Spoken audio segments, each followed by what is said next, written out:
Today, I'm going to share some strategies with you to make sure that you accomplish all your 2021 goals. Hi, friends. My name is Camila, and I help entrepreneurs start successful, profitable companies that make the world a better place. I'm so excited to be back. I hope you had a wonderful end of the year. It's 2021. It's a new year. I have so many hopes for this year. And I wanted to just share with you some tips that have worked for me to accomplish goals, because I know accomplishing goals is not an easy task. Today, I'm going to give you the main strategy that you need to make sure that by the end of this year and by the end of the next years, you have all of your goals accomplished. So let's get started. So step one is that you have this big dream that you want to accomplish, right? Because this is a business channel, I want to make it business related. So there are many people that want to start businesses next year. But for example, they can also be personal goals like improve relationships with your family, or start a side hustle, or make passive income, or lose weight, or change your body in some way, or maybe become healthier. There are many different dreams that we have for our lives. So I want you to dream that dream as beautiful as it is and have it somewhere that you can visibly see it. That's why many people make vision boards. So for example, I make a vision board every year. I'll put some examples on screen so that you can see some types of vision boards, but they're basically a collage or a mood board of your wildest dreams. They can either be your wildest dreams for forever, or your wildest dreams for this year, or basically just everything that you see yourself having, everything that you just really, really want for yourself. They can be material things, or they can be places to visit, or they can be whatever you want. So just dream big.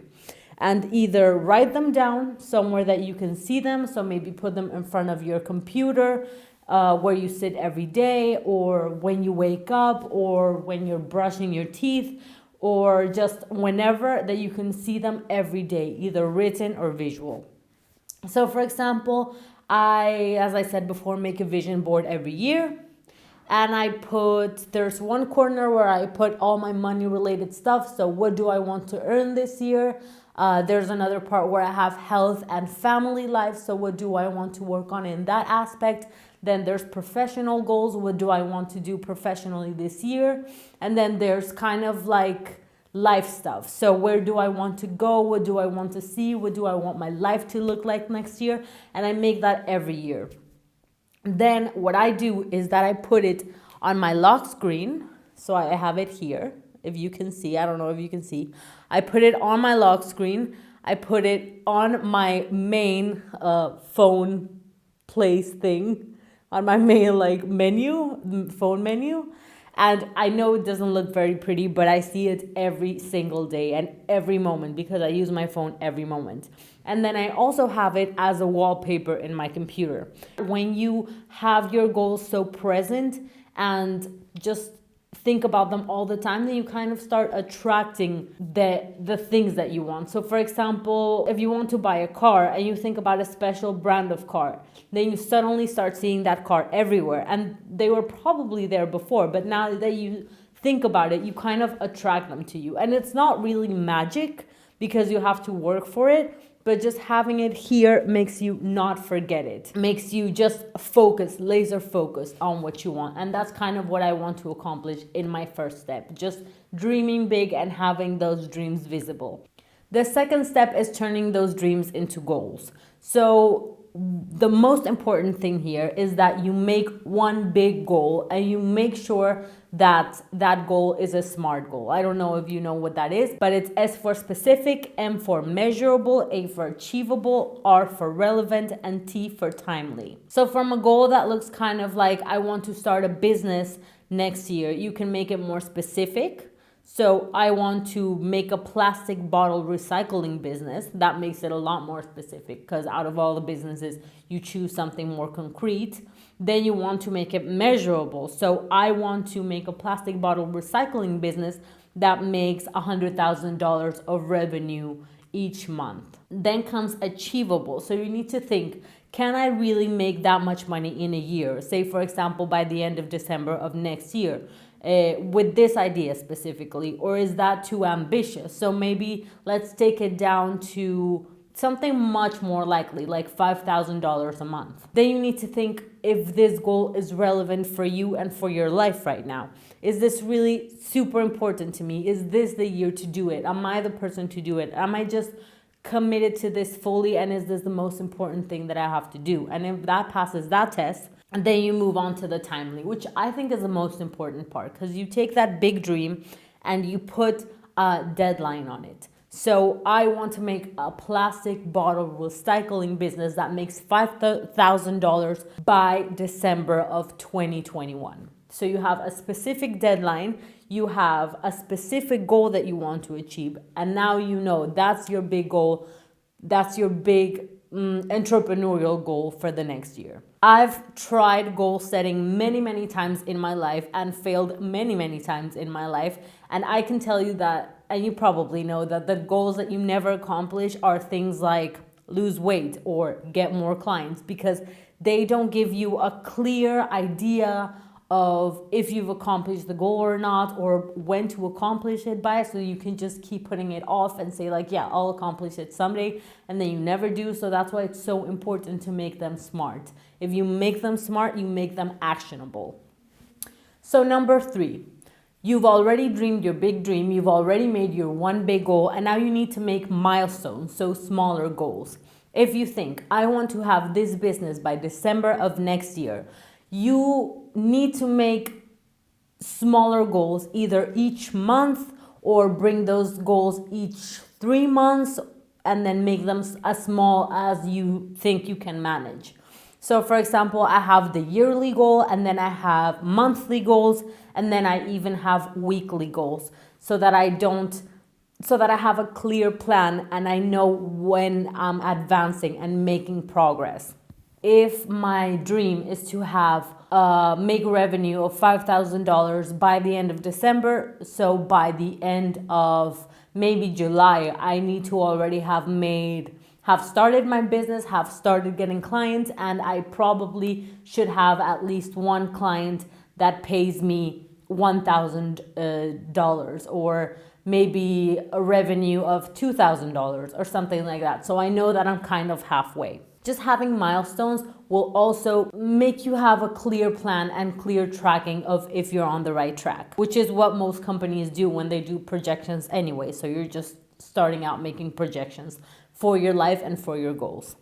Now, here is also something important that I said in my last point, and it's that if you want to start something that you will actually accomplish, you need to make it something that you can see as achievable and realistic, because if it's not achievable or realistic, you'll kind of just stop and not do it and procrastinate. So for example, if today I have no business and I know that in 2 months, by the end of February, I want to make $100,000 on YouTube, that probably will not happen. And that not happening will just help me get discouraged, and I won't even continue. I'll just get burned out and stop doing it because it's just crazy. Now, number 4, this is super important. Now that we have the plan that we need for ourselves, we need to talk about the format where we're gonna have our goals jotted down. Now, this is so important because if you are not using a system that works for you, you're not gonna have your goals present, you're not gonna keep up with them, and then in 3 months, you're gonna see the goals that you set for yourself in December, and you're gonna be like, oh, I needed to do this and I forgot about it. And I know this because I'm a super messy person. Like if someone asked me in an interview what your weakness is, instead of saying I'm a perfectionist, I would say that I'm pretty messy and kind of tend to get disorganized. So I have to set systems for myself to keep myself in check. I've tried post-it notes, pasting post-it notes on my computer. I've tried bullet journals, which are so nice and pretty. I've tried planners. I've tried all different types of systems, online and offline. And the one that works for me the best is Notion. Notion and Google Calendar. And why? Because these are tools that I use for my business daily. I check them daily whenever I wake up and start working.